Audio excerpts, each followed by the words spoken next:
Welcome to the Women in Wellness event. My name is Amanda Merriam. I am the Director of Training for Curves International. It's important that we take the time to come together as women and plan to live long, healthy, meaningful lives. Women in Wellness are fun, educational, social events hosted at your Curves Center. We have invited the top professionals in their fields to share their knowledge and strategies for healthy living with you in mind. Today is all about you.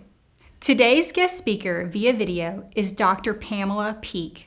Dr. Peeke is the chair of the Jenny Craig Science Advisory Board. She is also assistant professor of medicine and a Pew Foundation scholar in nutrition at the University of Maryland School of Medicine. Dr. Pamela Peeke is well educated and highly regarded by her peers. But what you don't know from her credentials is that she is passionate about women and walks the walk. She will awaken your inner cheerleader in a way that will get your body moving, motivate you to plan healthy meals and exercise regularly. Are you on track for lifelong independence? Everyone should be. Please feel free to take notes during the video. There will be opportunities for discussion and interaction after Dr. Peeke wows us with her common sense approach to healthy living. Thank you for joining us today. If you are a guest, please stop by the front desk before you leave for a special gift from the Curves team. Dr. Pam Peeke, your entire Curves team, and I wish you good health.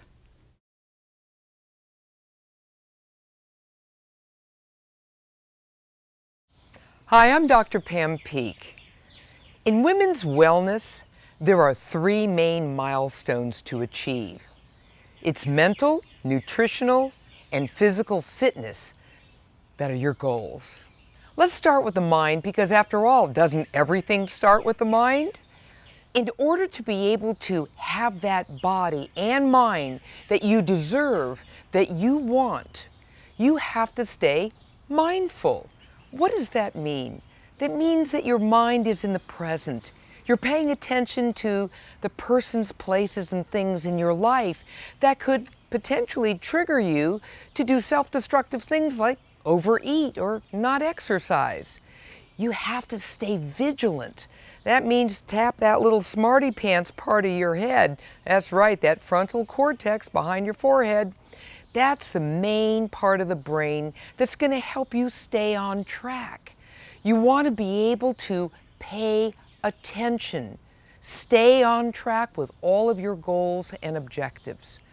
That means you have to be well aware of what stresses you. One of the things that's really important right now, whip out a piece of paper and a pen and write down the things you know that trigger you to do more self-destructive things in your life. Now look at them. You're going to have to start planning and strategizing around each one. How are you going to manage these? This is the tool of stress resilience. Because when you master that, guess what? No matter what happens, you're going to stay on track with your plan for a healthy lifestyle. The next thing to keep in mind is, well, how do you stay completely focused? Meditation has been found to be incredibly helpful. Now, prayer is meditation. I mean, you could do meditation a lot of different ways, cobble together something that works for you. But the key thing is you have to do it on a routine basis. Avoid that word perfect. You heard me. No perfection here. Just be a human being. Aim for 80% of the time you're going to hit it and 20% for being a human being. That's okay. We can all sleep under our covers and hide from the world every now and then. That's perfectly fine. Just take a breath and be so grateful that you're here to be able to take good care of yourself. Now don't forget, in addition to paying attention to stress, how about sleep? Those are the two S's I always want you to remember. Stress and sleep. Because if you don't get enough sleep, don't plan for it, well then your appetite just goes crazy the next day and you're eating everything that's not tacked down. You know what I'm talking about. We've all been there. So plan ahead. That means look at your day. How are you going to take good care of yourself every hour on the hour? Pay attention to each day as it comes, as it builds.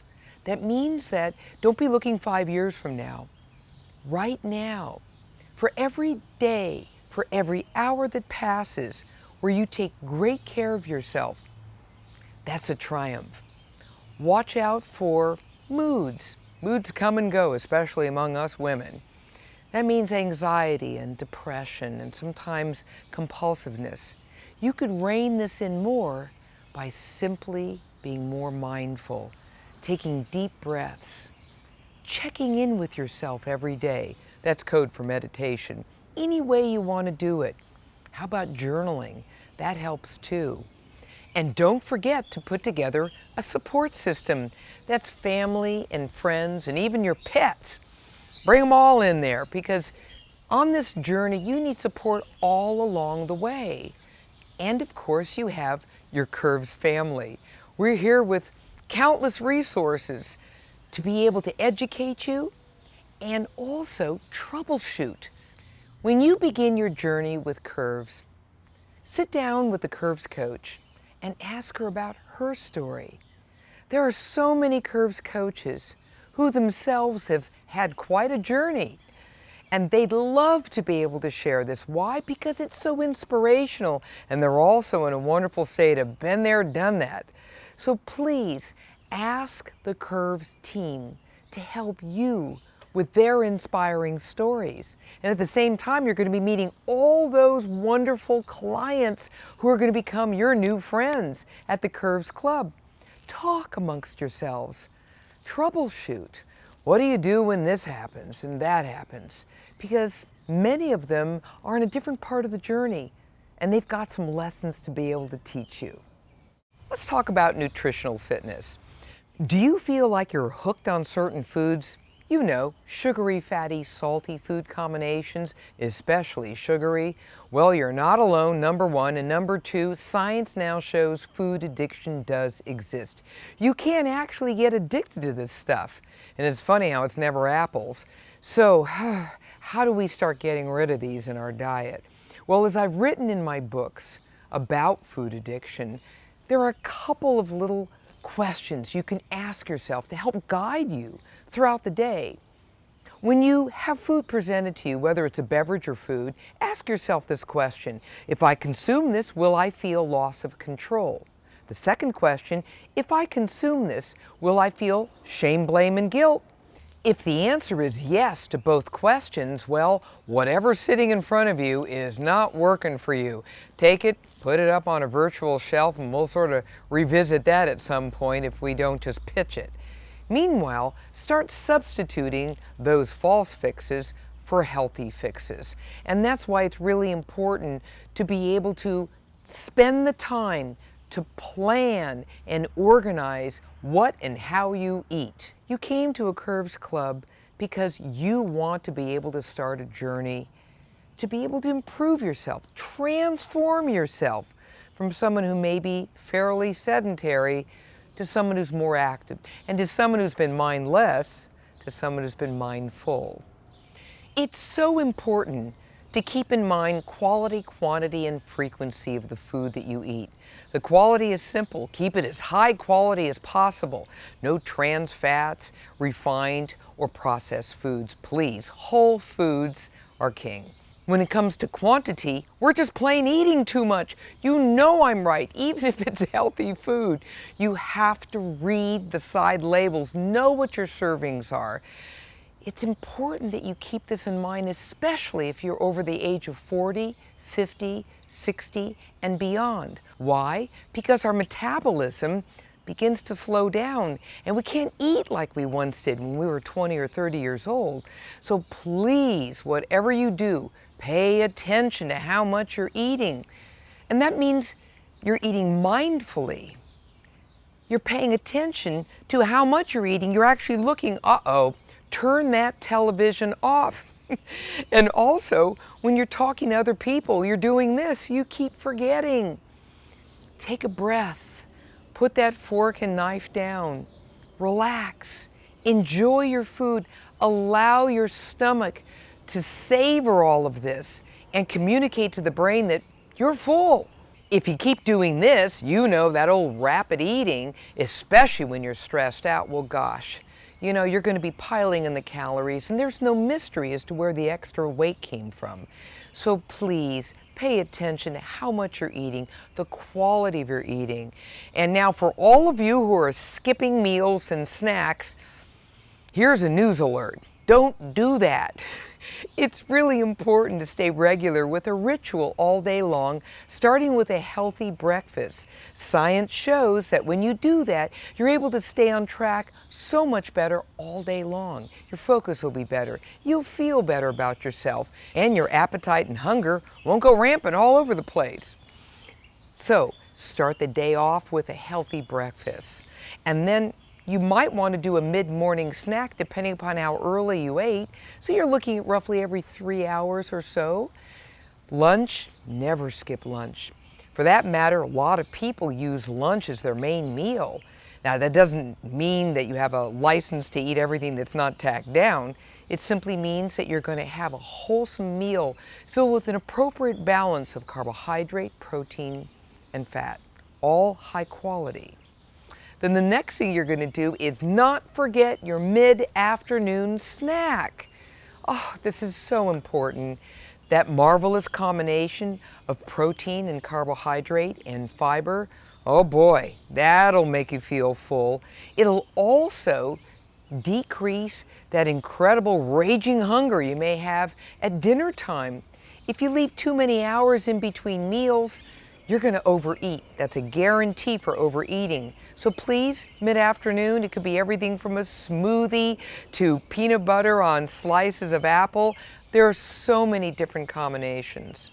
The frequency of your eating is important because your body is so busy all day long. Some of you are up early in the morning and don't get to bed until who knows when. Easily 14, 16, even 18-hour days. So just keeping that in mind, march out and think about, plan when you're going to eat. Remember, people who fail to plan to fail. So planning here, especially when it comes to food, is so terribly important. Fill up that refrigerator with whole foods, and then look at your schedule. Prioritize time to be able to eat all day long, healthfully, and appropriate portions. Because guess what? Women who do that look like it, feel like it, and live like it. Isn't that something you want to do too? Let's talk about physical fitness. Now, when I speak about physical fitness, I'm talking about increasing your activities of daily living as well as planned exercise. You know planned exercise is important. Make that appointment. It's like a hairdresser's appointment. And you know, you don't want to ever miss that. So the same thing goes with your exercise all the way through the week. Have you ever heard of sitting disease? I didn't make this up. Dr. James Levine at the Mayo Clinic was the one who founded this. It's real. That means that the human body was never meant to sit for hours and hours and hours. If you do, you increase your risk for heart disease, diabetes, cancer, obesity. Who needs this? That means that you also have to be very conscious of what you do throughout the day. Don't be sitting there all the time. Go ahead and put on a headset and do a walk and talk. Try to find every excuse you can to get up. I have a little rule. I just sort of made it up, but I think you're going to like it. And that means that for every hour of sedentary behavior, try to find at least 10 minutes of getting up and moving around. And that means going up and down the stairs in the building if you have to, or finding some opportunity to walk around the block, or just standing up and dancing in place. Ask your Curves coach for some great ideas for being able to do chair exercises. What you can do if you're really restricted in an office and all you can do is really sort of stand up. There are lots of stretches that you can do as well, but moving around is so terribly important. So it's not just about doing all that marvelous weight training and your cardio, it's also trying to stay physically active all day throughout the day, as much as you can. Now, if you think that's trivial, it isn't. Science shows that for every step we take, We're changing everything from gene expression, meaning that if you have genes that are putting you at higher risk for heart disease, diabetes, cancer, and obesity, guess what? For every step you take, you're dampening down on those genes. It's like a dimmer switch on those genes. We love that. At the same time, physical activity has been shown to stimulate something we call neurogenesis. That means you're growing more of the gray stuff upstairs. Raise your hand if you want a bigger brain. C'est moi, that's me. I sure do. And I know you do too. And it also helps you stay right on top of all your mental faculties. And that means everything from memory to learning. I want that one too. So, all these great benefits, let alone you also get better sleep. You have more energy. You're able to burn off some of those calories that you took in. It's all good. Exercise in general should be scheduled. Look at your calendar. Just like a hairdresser's appointment, get it on there. So you're going to run on over to Curves and you're going to make that appointment with yourself and stay true to yourself. And then you're going to work it because you've got wonderful Curves coaches. And they're going to motivate you and continue to inspire you and give you those rah-rahs when everything's looking up and you're really showing progress. And really, at the end of the day, just showing up for yourself when you go to Curves. That's the way to go. That's one of the greatest and most priceless gifts you can give yourself. You're getting up. You're assuming the vertical. You're having fun, too. You're also doing this with other kindred spirits in the Curves clubs. So, by definition, this is all good. All because you said, hey, I want to move. I want to move on with my life.